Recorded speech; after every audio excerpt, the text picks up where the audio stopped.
Good afternoon, everyone, and welcome to today's Learning Together Week. My name is Bex Reynolds, I'm National Safeguarding Clinical Lead, and I'm your host for today's session. I'm just going to run through some housekeeping. All our camera and microphone functions have been disabled, and if you're having any technical difficulties, please try logging out of the event and logging back in, but using a different browser such as Google Chrome. Today's presentation is going to be recorded, and it will be available along with the presenter slides shortly after the meeting on our Safeguarding Workspace on Future NHS platform. If you're already using Future NHS, then you'll find a folder on the homepage on the top left, which has all of our previous Learning Together Week webinars and presentations all in one space for you. And for those of you that aren't registered on the platform, and you've got an nhs.net or an nhs.uk or a dhse.uk.gov.uk, email address, then you can self-register. And for any organisations outside of those, there's a really quick and easy self-registration process to complete. We'll make sure that the link for the registration process is in the chat box. So today's session is going to be on FGM, forced marriage, hymenoplasty, and virginity testing. So a really thought-provoking and impactful subject. Please make use of the Q&A function, and we will have time at the end of today's session to run through any questions with our presenters. There's a feedback form that will be posted throughout the event in the Q&A. And I'd really love it if you could take just a few minutes to feedback on today's session, because it really helps us tailor and theme the future Learning Together weeks for your needs.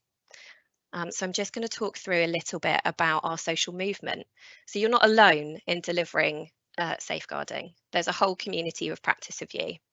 I've just mentioned our NHS Safeguarding Workspace on the Future NHS platform, but we also have Twitter. So you can keep up to date using our @NHS Safeguarding Twitter profile. And if you're tweeting today, please use the hashtag NHS Safeguarding. And finally, we have our NHS Safeguarding app, which if you have a mobile device near you and you run your camera over that brightly coloured QR code, it will take you to a link to download the Safeguarding app. And I'm just before we start with the presentations, I'm going to do a bit of safeguarding welfare. We've heard from some really powerful speakers during this Adult Safeguarding Week. We've had subjects from financial scams and the impact of self-neglect and hoarding. And today's session is going to be just as thought-provoking and impactful. So with that in mind, I'd really ask that you take time to look after yourself. And if you're impacted by today's listen, do give yourself permission to log off, take some time to recover, and reach out to somebody to have a listening ear and for some support. It's really important that we safeguard the safeguarders so that you can continue to do the hard work and heart work that is safeguarding. So without further ado, I'm going to introduce you to today's speakers. We've got Bryony Kendall, Sharon Dixon and Donna Love, and I'm going to hand over to Sharon. Over to you, lovely. Thank you, everybody. It's a massive privilege and honour to be here with you all today. I'm a GP and a researcher, including some research about thinking about how general practice can optimise how we support other patients and their families and the communities who might be affected by female genital mutilation. And as part of that, I sit on my local safeguarding multi-agency board about FGM and represented the ICGP at national FGM meetings. And I'm really thrilled to be working with Bryony Kendall, who's a safeguarding expert GP and safeguarding lead. And through our collaborations in this field, Susan Gunston from NHS England North West asked whether we would think about pulling together some thinking and some resources for those of us in general practice as we undertake this work. And that's what we're going to be talking to you about today. The actual resource is made, it's just waiting final sign off from the community groups that we've collaborated with in developing it, and it will very shortly be available on the NHS Futures platform, we hope, and you'll be notified when it is. Next slide, please. So why have we been thinking particularly about general practice? I think the first thing to say is that there already exist absolutely excellent safeguarding resources about FGM, thanks to Department of Health and NHS England, and you'll probably be familiar with many of those, and there's really good e-learning for health more generally. But what we wanted to do in this bit of work was to think about the interface between those communities we support and general practice specifically, and think about things that might happen to them. And I'm going to tell you a little bit why about that. So I think it really goes without saying that GPs need to be prepared to support patients affected by FGM and their families. But a really powerful illustration of this comes from the stories of community members accessing care in Bristol, reported in the PEER study, which there's a picture of on your left if you're interested in reading it. And what that really talks about is how people accessing care and the vulnerability they felt before they accessed care, and then their experiences where they may not have felt that the person delivering care was prepared or ready, and what it was like to experience that medical glare, or that, and how that could become a real deterrent to care. And it is really important to be aware of that, but it's also helpful to be mindful of the hugely positive and opportunities for care and the difference they can make. I love Hibbo's book, Cut, for many reasons. It's an incredibly powerful, accessible read about her story. But in it, there is the most inspiring, beautiful account of the start of her journey to seeking healthcare and having support for her FGM, in which she goes to see a GP and is met with kindness and humanity and compassion. And we're going to come back to this. But I think the key thing is it wasn't about what the GP knew, it was how they behaved and how they were with her. And then all of the doorways and opportunities for care and safeguarding that can arise from that.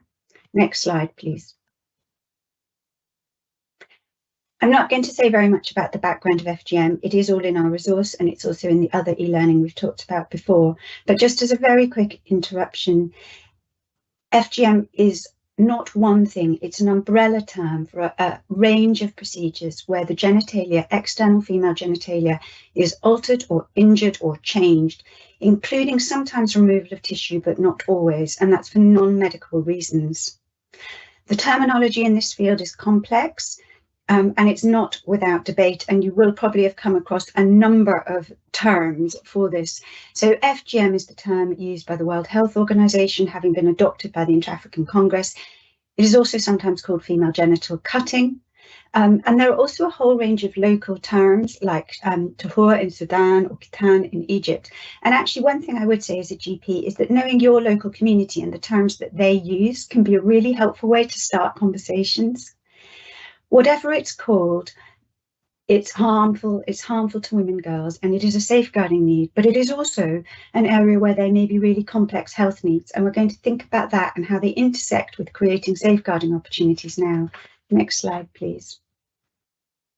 So I'm not going to say very much about this, but this is just a bit of background to this work from some of the research that I've done and the work I've done in research.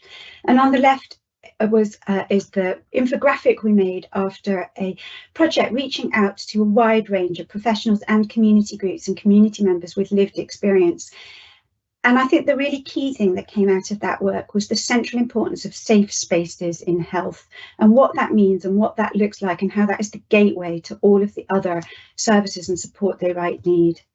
On the right is an infographic that came from a qualitative study I undertook with GPs who shared their wisdom and their compassion as they approach this.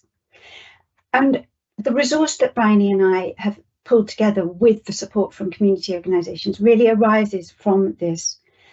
GPs in that work said that they wanted guidance about how to talk sensitively about FGM, how to open conversations in ways that were acceptable and accessible. They wanted education and learning about all of those different types of FGM and what they might look like, and practical guidance about examination and support. They also talked about embedding safeguarding in holistic care and in developing relationships and rapport that would sustain through both immediate safeguarding, future safeguarding, and also complex clinical needs. And actually something perhaps a bit more unique to general practice is what they talked about is the challenge in general practice where we have an index individual whose FGM is identified, and how we then approach the wider family, the rest of that family, and ensure that without breaching confidence, we're able to offer support and compassion throughout that network. Next slide, please. So lots and lots of opportunities for care. And I guess when I think about general practice, I always think about our great privilege of being there for the life course and throughout whole complex long journeys.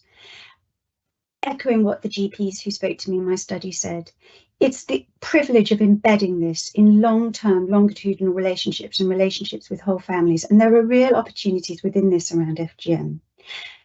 And I think that accessible, acceptable, compassionate, holistic care then mutually reinforces the safeguarding and support we can offer. And I think that they create opportunities within themselves for each other.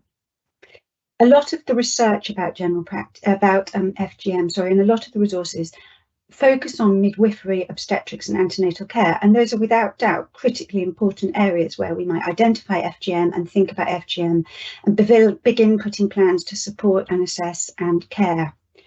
But in general practice, we look after a whole range of people. And in our resource, we think about each group as we move through. So starting with children, teenagers, adults, and then older adults.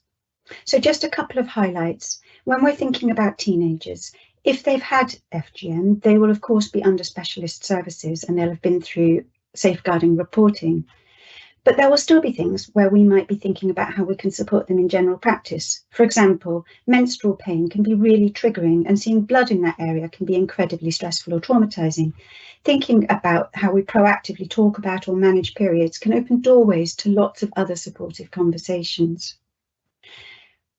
Because FGM is often identified in pregnancy, when we're caring for women who might have had their children before they came to UK or before we asked about it as routinely, because while this lens and focus on FGM are very welcome, they are relatively recent.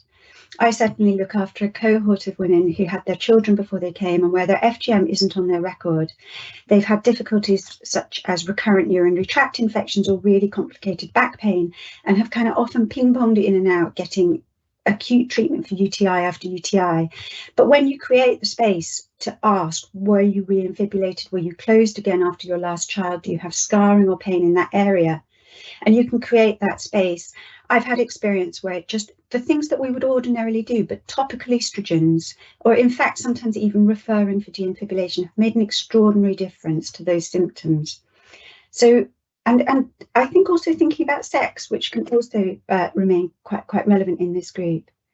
So there are life course specific things to be thinking about in general practice, but there are also overarching things that are pervasive or persist through the life course. Those include emotional support and psychosexual support. From our conversations with community members, we understand that sometimes these might take a bit of time. You might have to develop a bit of trust before you can start offering this. And I think that's something we're incredibly well placed to do.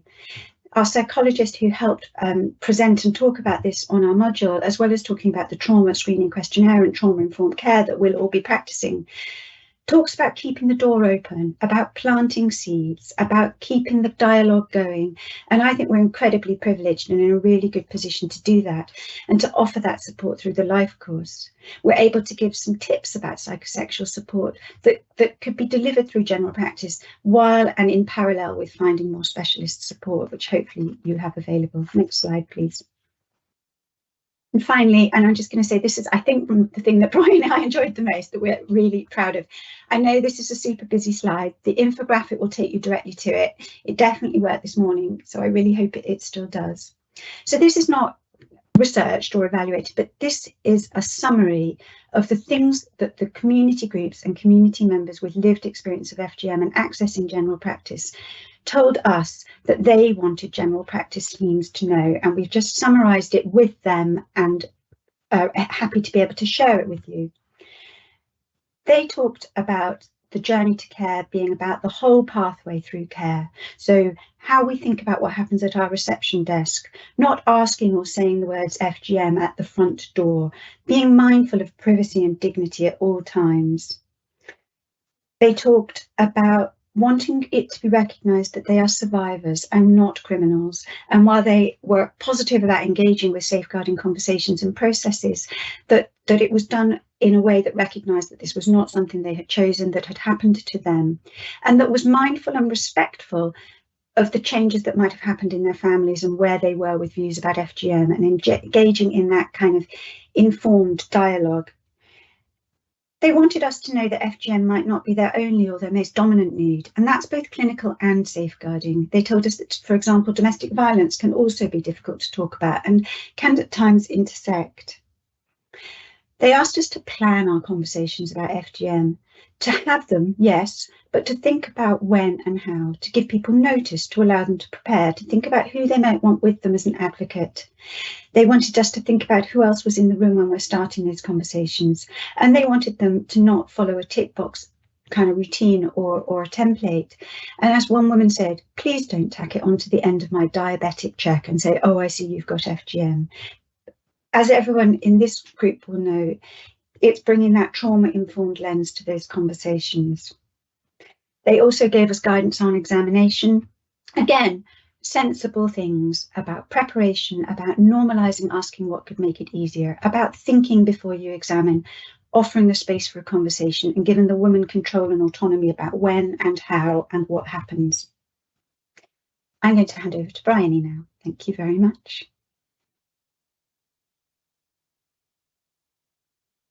Thank you. So one of the other tools we'd like to gift you as part of the FGM resource toolbox is something, again, we've been very privileged to be involved in, which was developing an easy read document for FGM. You may be aware that advocacy groups have been calling for this for many years, and it found emails dating back to 2020 between Sharon and myself saying we've just got to write this. And it is thanks to NHS England, especially the London region, for finally making this happen. And we're very proud of this work, and especially with the company Building Bridges. The link is on there to where all the FGM resources are on Futures, and that will be placed in the chat as well. Next slide, please. Again, another great tool is this 8-minute animated video. We're not going to watch it today, but it's there to look at. It's about cervical screening, and it's not about how to do that, but to actually approach the task with a trauma-informed lens and being trauma-informed first and foremost for the practitioners. So it's supporting, is written initially by midwives, but then with the input of aiming for practice nurses and nurses in primary care. Next slide, please. So, allowing you time to read that. Working with the many community groups to develop these resources has been an immense privilege, and I make no apology for using that word again. It's been an absolute honour, and has made me very vehement about the fact that co-production should be the norm wherever possible. What is it like to be on the receiving end of us? Next slide, please.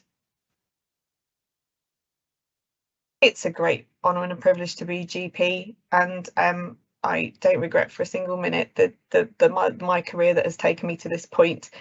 And I'd like to reinforce the final 2 words, and to always start with kindness. Next slide, please.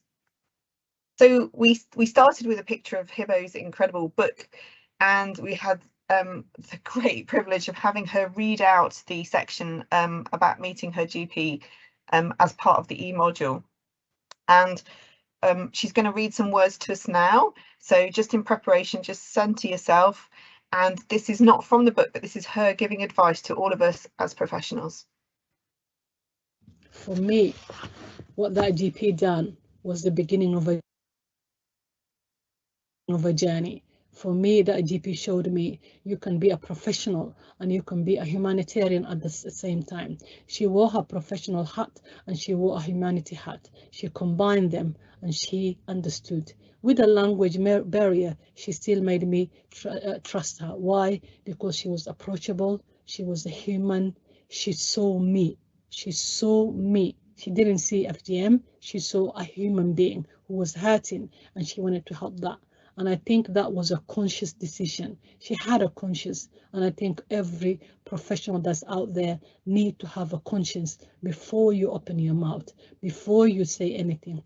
Just examine where you are, examine the condition you're in, examine how you're using your words, examine this woman's life. Look at her, because she was cut when she was a child. She was abused when she was a child. She's not aware of that.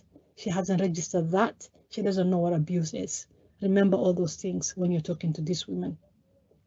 Be aware that you might be the first one ever to ask her this. Be aware that you're opening a door that she's never opened and no one has ever opened for her before. Be aware of everything that you're exposing to her just because you're mentioning her trauma in a not prepared way. Remember all those things. If you remember all those things and you're human and professional at the same time, you can't go wrong. Wow, I've heard it before, but it's still extraordinarily powerful. Next slide, please. For me, what that GP does. So Sharon and I are on the screen, but obviously I really want to reinforce that we couldn't have done this without many, many people in the background, the individuals and organisations. And thank you to all of them. We often say in safeguarding, you never know the good that you do and the impact that the work that we've done will have on practitioners and patients. Thank you. I'm going to hand over to Donna.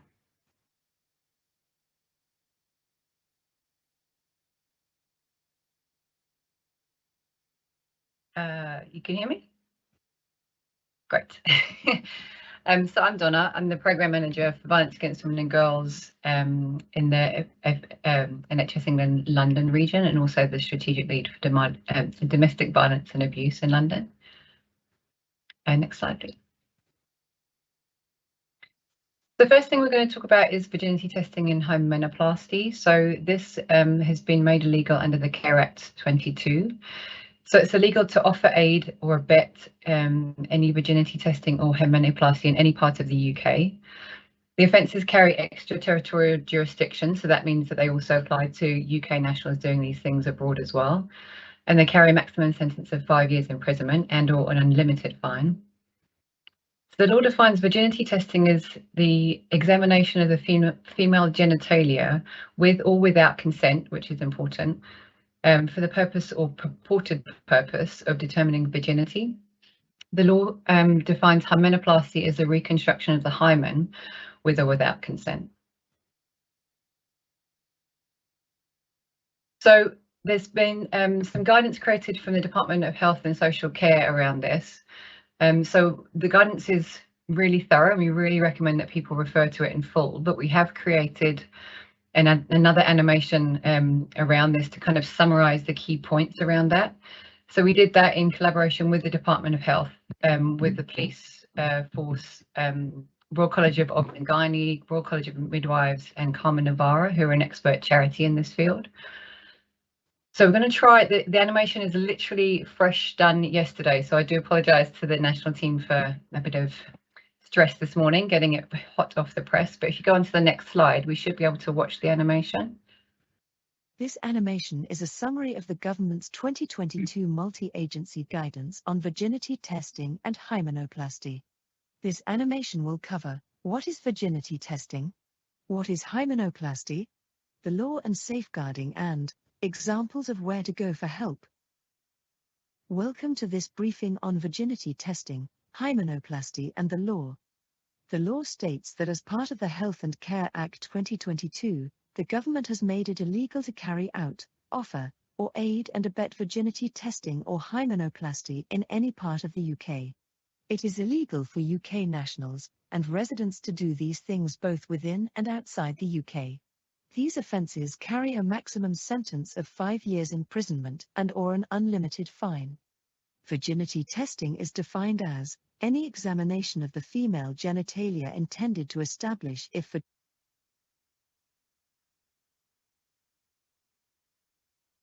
vaginal intercourse has taken place.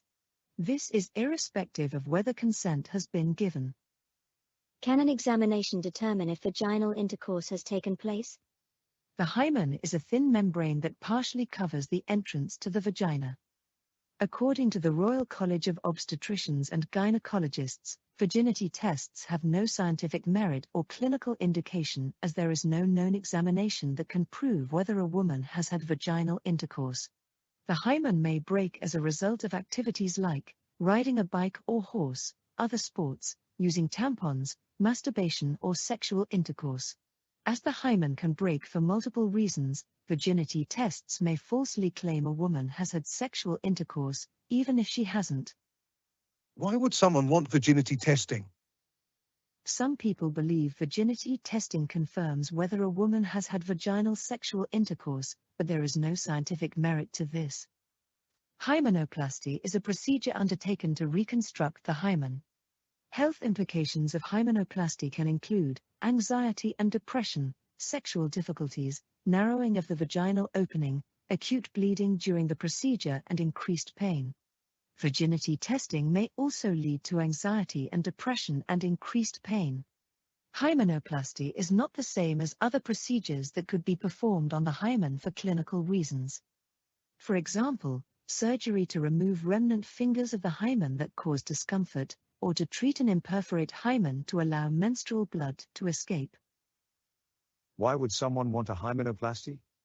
People believe that hymenoplasty will ensure that a woman bleeds the next time she has intercourse to give the impression that she has no history of vaginal intercourse. However, there is no guarantee that this will cause bleeding when penetration is attempted. What should I do if a patient asks for the procedures, either for themselves or someone else?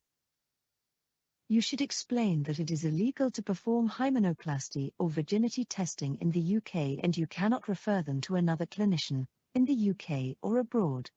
Virginity testing and hymenoplasty are forms of violence against women and girls and are part of the cycle of so-called honor-based abuse. You should also explore, is the woman or girl under pressure to have the procedure? Is there a safeguarding concern, and what will happen if she is not deemed a virgin? You should also check, does she know who to contact if she is worried about her safety? And is there a wider risk to others within her family in relation to forced marriage and honor-based abuse? If I was worried the woman was at risk, what should I do? If you are worried a woman is at risk, you should reassure the woman and signpost her to support services. Follow normal safeguarding policy and pathways. Speak to your safeguarding lead and record the concern in the woman's record. And remember, if there is an imminent risk of forced marriage, contact the police. Do we still use the code P15.3 repair of the hymen? Hymenoplasty should not be performed for any reason. Code 15.3 in the classification listing in OPCS 14 should no longer be used. How do I know someone is at risk? Some indicators may be the woman, girl and/or family members requests either procedure or asks for help. The woman or girl has pain and discomfort after the procedure. The woman or girl has already experienced or is at risk of other forms of so-called honor-based abuse, coercive or controlling behavior, and/or the woman or girl may have suffered trauma from being coerced and having to undergo the procedures. Remember, this is not an exhaustive list of indicators. If any of these indicators are identified, professionals should follow their organization's safeguarding policies. The following scenario is about an 18-year-old woman who is about to get married and wants to have a hymenoplasty. I am getting married soon and I would like my husband to think I am a virgin, so I need to bleed when we have sex for the first time. I was looking online and read there was a procedure I could have. The health professional should explain the limits of confidentiality and what information may have to be shared, with whom and for what purpose. If the woman is accompanied, it is important to speak with her alone. Discuss the myths and misconceptions around virginity and the hymen. For example, the myth that virginity can be accurately assessed by a virginity test, and highlight that, although it is not illegal to request the procedures, anyone carrying out, offering or helping with virginity testing and hymenoplasty will be liable under the law. I think the procedure you are referring to is called hymenoplasty, however this is illegal in the UK. The hymen is a thin membrane that partially covers the entrance to the vagina and it can break naturally for many reasons, like riding a bike, a horse or other sports or even using tampons. A hymenoplasty does not guarantee you will bleed, and can cause other health problems, like increased pain and scarring. As it is illegal, I cannot refer you on to a clinician, even a private one. May I ask, why is it important for your husband to believe you are a virgin? He is quite traditional, so it would not be good for me if he found out I have already had sex. Okay, and do you feel under any pressure to get married? Maybe a little bit, yes. Due to the high-risk safeguarding concern around forced marriage, in this scenario you should provide information on local services that can help and support with a referral. Give careful consideration to the risks of forced marriage and identify any immediate safeguarding risks. Consider the need to contact the police or the forced marriage unit. Follow your normal safeguarding procedures and, if needed, only use official interpreters. If someone asks for either procedure, remember, it is not in fact possible to establish from a physical examination whether a woman has had sexual intercourse. It is illegal to carry out either procedure in any setting, including medical, community and home environments. And if there is a concern that an individual is at risk, follow your organizational safeguarding procedures and any professional duties. It is important to remember families and community members should not be involved, as this may increase risk of harm. Only official interpreters should be used, not family members or friends. And remember, it is illegal to provide a hymenoplasty or virginity test. Both virginity testing and hymenoplasty can be precursors to child or forced marriage and other forms of family and/or community coercive behaviors, including physical and emotional control. And lastly, heads of relevant organizations should ensure that their organization has a lead person whose role includes responsibility for virginity testing and hymenoplasty. There is a member of the organization who has undertaken additional training and can be approached to discuss and direct difficult cases, and there are policies and procedures in place to protect those who have undergone or are at risk of virginity testing and hymenoplasty. Please read the full guidance for further information, including organizations who can provide support to women and girls. And for further support, you can contact the Forced Marriage Unit, which leads on the government's forced marriage policy, outreach and casework.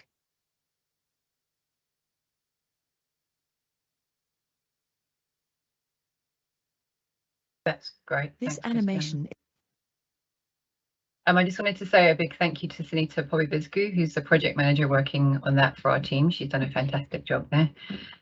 So I'm just going to talk now a little bit about forced marriage. So forced marriage is part of the so-called honour-based abuse. Honour-based abuse is typically carried out by a member of someone's family or extended family and is likely to involve behaviours that can constitute domestic abuse under the 21 Domestic Abuse Act. And despite the term of honour, we just need to remember that there is no honour in abuse, and cultural sensitivities should not get in the way of tackling this issue. So even if you feel uncomfortable, we do need to kind of get past that and ask questions with people. And to highlight the fact that forced marriage is obviously very different to an arranged marriage. So forced marriage is where both people or one of the people do not consent, or if people have a learning disability or reduced capacity, they cannot consent to the marriage. And they may be pressurised or coerced, or abuse might be used to force them into doing so. So currently the legislation sits under the Antisocial Behaviour, Crime and Policing Act 2014. There is a change that has happened in the Marriage and Civil Partnership Act. So the actual act will come in February 23. So the age for somebody to marry in England and Wales will rise to 18. So currently it's 16 for people with parental consent, but that will change and it'll be 18 for everybody. So there is guidance already on forced marriage, but this will be updated for February next year. The legislation applies to any religious or civil ceremony. So whether that's a legally binding ceremony or not, the legislation still applies. And it's important to remember that forced marriage can happen to both men and women, although most of the reported cases are in young women and girls aged between 16 and 25. But about 20% of calls to the forced marriage unit are relating to male victims. So men and boys can be particularly reluctant to seek help because they might be embarrassed or feel like this doesn't apply to them or that they won't be believed. Especially men with disabilities might be at increased risk as well. And the majority of cases reported to the forced marriage unit have some links with travel to South Asian countries. However, there have been numerous cases in recent years where in other countries such as the Middle East and other areas like Europe, Africa, North America, amongst others. The migrant women also are particularly vulnerable because they often have smaller networks, and the people that are putting them in pressure to be entering into forced marriage are their only connection in the UK. And they often have no recourse to public funds, which puts them at increased vulnerabilities as well. And also people from LGBTQ plus communities might be at greater risk and also more reluctant to seek support because they fear the stigma and fear of their identities becoming more widely known in their communities. So as with all types of domestic abuse, we just need to be aware of the risk that forced marriage might be. So people present in lots of different ways, as we know, with people experiencing any other safeguarding concern. So often some of the signs might be people being accompanied to GP surgeries and other appointments, which can be tricky because often that's seen as a real sign of support from somebody. So it's not an outright sign, but it's just to kind of be aware of if somebody's uncomfortable about being separated or leaving somebody alone, just to kind of have that thought. Self-harm, attempted suicide, eating disorders, depression, low self-esteem, and also physical or sexual abuse can be signs as well. And as with all interactions with patients and service users, we just need to be aware of other safeguarding issues as well. And use your professional curiosity to explore something. So if something doesn't feel quite right, listen to that. Don't ignore that. Try and kind of explore that a bit more. And even if you're comfortable that you've kind of ruled out forced marriage, if there's still something else not sitting quite right for you, do take the time to explore that. This might be that one person's chance.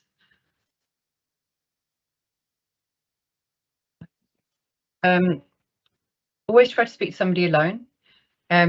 So never use an interpreter, and never use a family member as an interpreter, because this can actually increase the risk for people. And be aware of that one chance rule, like I've just spoken about. So this might be the opportunity that somebody's in a healthcare setting that you might be able to interrupt what's happening for them. So again, if you get that feeling something doesn't feel quite right, don't ignore that. Do take the time to kind of pursue that. Let them know that if they believe they or anybody they know is at risk of forced marriage, or is even already in a forced marriage, there are organisations that can help them. So Carmen Navarro is a really excellent organisation, and there are other organisations listed in the Home Office guidance that have more local guidance and support and can support on different topics. So if somebody's having, if somebody's suffering from a learning disability, there's specialist organisations to support. And the forced marriage unit are really helpful as well. We say don't provide them with a leaflet or any kind of material like that, because if they're then going to be taking that home, that can also again put them at an increased risk.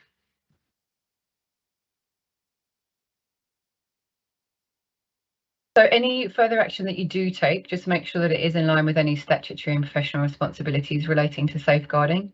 And obviously, if you have any concerns for anybody who's under the age of 18, then child protection procedures come into play.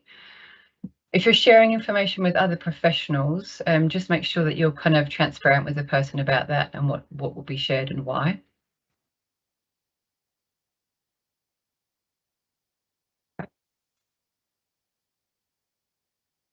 So for organisations, each organisation should have a designated person who's accountable for forced marriage, and who's responsible for developing and updating policies and procedures. It's usually the safeguarding lead, and it usually seems to be the safeguarding lead who's also responsible for FGM and hopefully virginity testing, hymenoplasty as well. And again, procedures should be in line with existing statutory and non-statutory guidance around safeguarding children and protecting adults.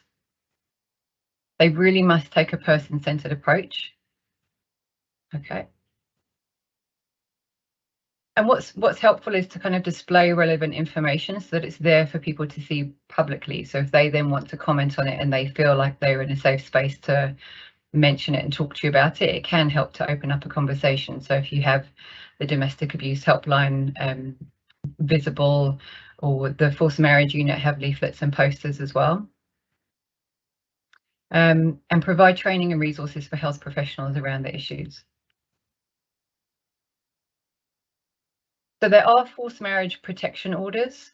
So these can be made by family courts, and they can be made really quickly in an immediate situation to protect people straight away.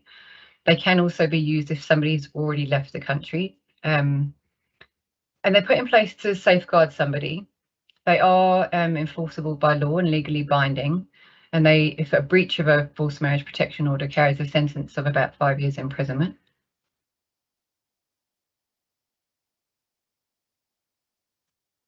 Next slide.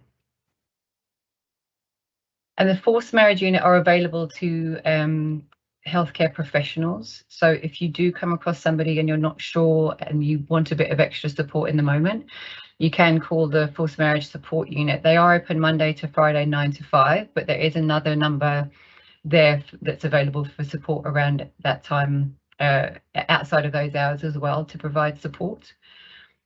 And they provide support to frontline professionals handling cases, and they also have specialists. So they have a specialist caseworker, for example, who leads on people with learning disabilities. And there's a link there to their forced marriage website, and then to the statutory guidance around forced marriage as well. So that will be updated in February. I think I'm just about done on time. Thank you.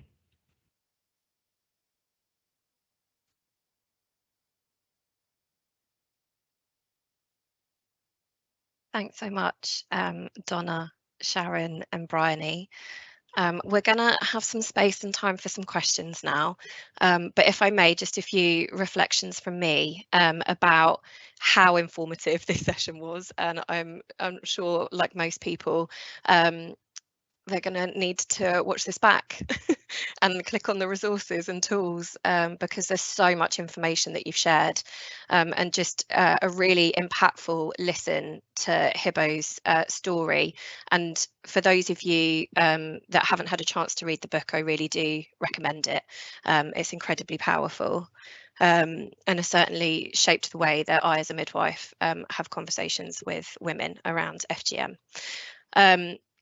I think there's something about celebrating that we have tools and resources for primary care, because as Sharon had mentioned at the beginning, typically this has been a kind of maternity or urology kind of conversation, or a gynae conversation, and actually a lot of the front door for these women is the GP, is primary care, is the receptionist. So that's a huge celebration, and so just a huge thanks to all three of you, because I know you've all been beavering away on this really fantastic programme of work. And just to say a huge thanks for the animation. So please do check out the cervical screening and FGM animation, and obviously the animation on hymenoplasty and virginity testing will be available on Futures, is available on Futures, and the links to it are within the Q&A. I just also want to pull everyone's attention to some of the conversation that's been going on in the chat, which is incredibly useful as always, around the complexity and nuance of honour-based abuse, and the white professionalism wording around so-called with the speech marks, and how actually for minoritized communities that are existing in systems of oppression, that's a way that professionals can distance themselves from the perhaps uncomfortable feelings that they have around honour-based abuse as a conversation. And I'd like to pose a question to all three of you, so heads up, that should we be using the terminology so-called honour-based abuse, and how that resonates with you three in your area of expertise? Okay, Donna, over to you. Yeah, it's a really tricky one, and thanks for bringing it up, Bex. It's similar to the kind of terminology I think around FGM, is that for some people that so-called is upsetting and is triggering on its own, but for other people, if we don't kind of say so-called and just the term honour is used, that's upsetting. It's really tricky to get it right.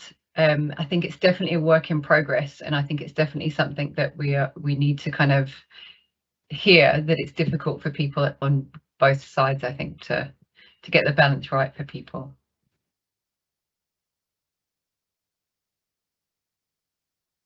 Thanks, Donna. I'm going to, sorry, Sharon, did you want to come in? I'm happy to, but I'm happy to let Bryony go next. I was going to say it's about the power of language, and I think it is really triggering, and I think it's an individual way, and I think we found that with FGM, and I think we've changed the way we use domestic abuse rather than domestic violence so much, and asking the question in the right way to even have, I mean, I'd be delighted if it's actually in the brain of the person who's asking the question and they've got the trauma-informed approach, because there's ways you can say, I'm not phrasing this very well, I'm not sure how to phrase this, but is this right for you? And what we need to do is come up with tips to give people ways of asking the question, as the animation did, so that it's actually there, that they don't not ask at all because they're too worried about what it's going to say. Yeah, I agree with all of that. I think I would only add, you know, the words in this space are difficult, but there's always worth kind of reflecting who the words are for and what you're using them for. I guess this is also really relevant as people collaboratively have access to their records. We need to be sharing the language that we use and being really mindful and reflective of the language we use, and open for this to evolve as we learn and work with communities.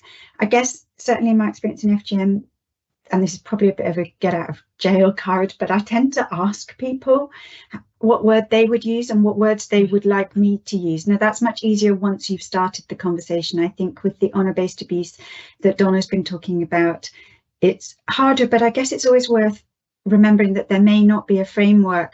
You know, the words we use and the framework we have as we're trying to explore and understand these really complex worries or concerns that you might have or that they might have, might not be the words that they have. And we see that in some types of FGM, like labial elongation or labial pulling.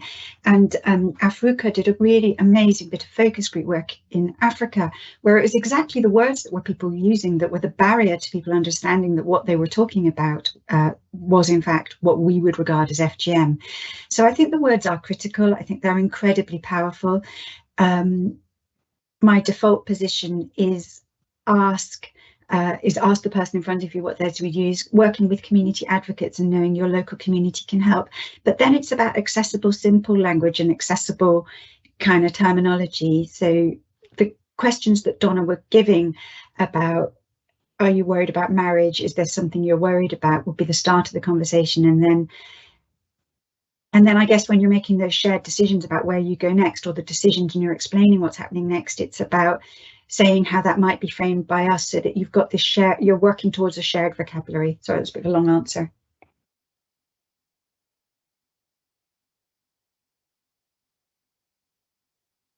That's Thank you. Great. That's great. Thank you, everyone. There's one specific question that I'd like to pick up that came through on the chat. Oh, sorry, everyone. We're having technical difficulty. I can't hear you. I hope you can hear me okay. You're a bit. I'm guessing that's a yes. I can see people unmuting. Oh. You're a bit broken up. That's how I feel, Kelly. Okay then. I'll take over technicals until Bex's Wi-Fi stops wobbling. Hello, it's Kenny Gibson here. Yes, some of the questions that you're referring to while Bex gets her tech up and running again relate to the system leadership of this across primary care, and some useful questions about should services, should trusts, should contracted providers, and should general practices, should they have FGM leads, as for instance in the world of prevent, NHS contracted providers need to have a prevent lead under statute. So where does the system leadership lie at this to shift the narrative, to become more lived experience in our conversations, to become more cohesive around the lived experience? Do we need a few years of system leadership in every practice, every service? With FGM leads.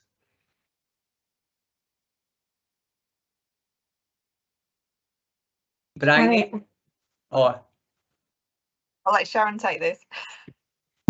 Well, I was going to say, I mean, I think the leadership would be around a shared understanding and shared knowledge. I'm going to defer to you, Kenny, on leadership and implementation, and probably to Bryony. But there's something about structures and systems that are enabling the learning and the processes and the resources, but actually the kind of frontline knowledge about the engagement and the co-creation, that's something that every health professional working in any setting needs. I don't think that's specific to general practice. I think there's also seeing FGM not as an isolated or as a different thing. I think there's so much overlap between all, you know, the potential for any of these needs across aspects of people's lives, that I think there's also something really important about integrating what we know and what we understand. And I sometimes worry a little bit about kind of putting things in silos, and we have to make sure that they're really overlapping silos and skill sets and resources, because most of the skills and the things that we're reflecting on connect domestic abuse, they connect FGM. So I guess I would treat it like all other safeguarding and say it's part of this whole complex world of holistic, compassionate care, and that the access to all of that is the access to the front door, and that front door is any health professional who's seeing anybody in any setting. So I'll take whatever leadership and management makes that happen. Okay then. Donna, a question related to your own portfolio and your own marvellous presentation on forced marriage. Is there any guidance or advice on forced male marriage? It's exactly the same guidance. So within the presentation, we said that I think about 20% of calls to the forced marriage unit are around men. So it's definitely something we need to make sure when people are giving training or talking about forced marriage, that we don't think that it only happens to women. It looks like around about 20% does happen to men, and the group there at the forced marriage unit are really skilled in helping men have that kind of conversation, supporting men specifically. So it's definitely something that the forced marriage unit are used to dealing with. But the guidance is the same, so there's nothing different for men. But just don't forget, men, when you see people kind of coming through, don't forget that just because it's a man doesn't mean that they're excluded from the risk of forced marriage. So okay, I'm going to see whether our colleague Bex is back online without wobbly Wi-Fi. I suspect. Thanks, Kenny. I'm here. I just don't know if you can hear me. We can hear you. Do you want to take the closure session of this excellent Learning Together event?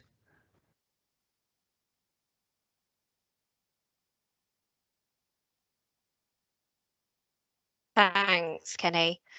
And a huge thank you to all of the presenters and for everybody that's collaborated in the Q&A function.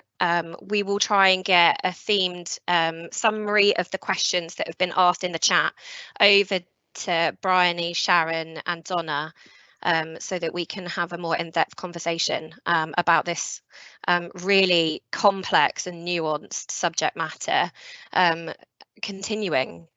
This is going to be a piece of work that, as we've heard, requires leadership, requires everybody to challenge their own unconscious bias and sometimes their conscious bias, and to be really culturally sensitive and trauma-informed and strength-based in this piece of work when we're connecting with women and people that identify as women. So I'm going to round us up if that's okay. So next slide, please. I just want to say a huge thank you to everybody that's joined today. We've had over 430 people on this session today, which is amazing. We've popped a feedback form in the chat, so please do take a few minutes to fill that out about today's subject matter and themes and presenters. We'd love to know what you want for the Learning Together weeks coming forward. And if you have any issues or want to speak to anybody about the subject matter that's been spoken about today, please do get in contact with us through our generic mailbox, which is england.safeguarding@nhs.net. So what can we do after we've listened to such an impactful session after today? We all need to just take a moment to really listen to what we've heard and do something with that listen. Take it away and realise that it's not just a training session. This is something that you can implement and you can change your practice on just by listening to today's session. I think there's something around choosing to realise what matters to people is really important. So we've heard today about the use of the term so-called and the complexities and nuance around that. So what matters to the people that we're caring for is so incredibly important, and how can we support those people to thrive and exist in a system that isn't really designed for them in a trauma-informed way. So please do join our social movement. Please do find support for yourself if you've been triggered by today's session, and please do reach out to us. And it's really important that we continue to have these really honest, authentic, challenging conversations to avoid re-traumatizing those that we care for in order to better care for ourselves. So without further ado, I'm going to call today's session to a close, and a huge thank you, everyone.